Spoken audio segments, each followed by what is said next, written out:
chose Death to be the character in Darksiders 2 because War really set the stage for the Darksiders universe and introducing new elements, and we felt bringing in a new horseman with a totally new playstyle, different personality would be really cool, and Death is probably the most well-known of the four horsemen, so we thought he should get his shot. What makes Death different from War is almost everything about him. The way he expresses himself, the way he talks. I have an offer in mind. The way he handles business on the battlefield, and the way that he gets around. It's much more feral, more animal-like.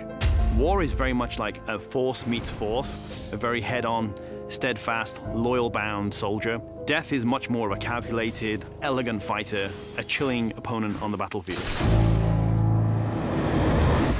His traversal has definitely improved. It's a lot faster, more responsive, and so is his combat.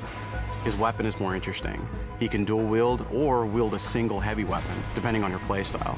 Death's primary weapon is a scythe. It's kind of a unique one. It's sort of a multi-purpose Swiss Army scythe, and he can use it with two different blades. He can attach it together to form the more traditional Reaper scythe. He can use it as a pole arm. Of course, he doesn't stop that. He'll pretty much use any weapon that's made available. You can get big axes, you can get crazy cool claws, big iron fists, and he'll even shoot guns. I mean, he'll use anything that he can, really.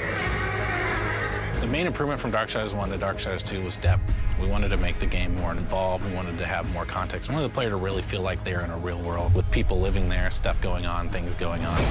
We give them more items to tailor their own character, more characters to speak to, so we got a lot more immersion on the story side of the game. The first game, most of it took place on Earth, so now we were totally free to create all these new areas. We have angelic fortresses, demon cities, the city of the dead. It got our team super excited.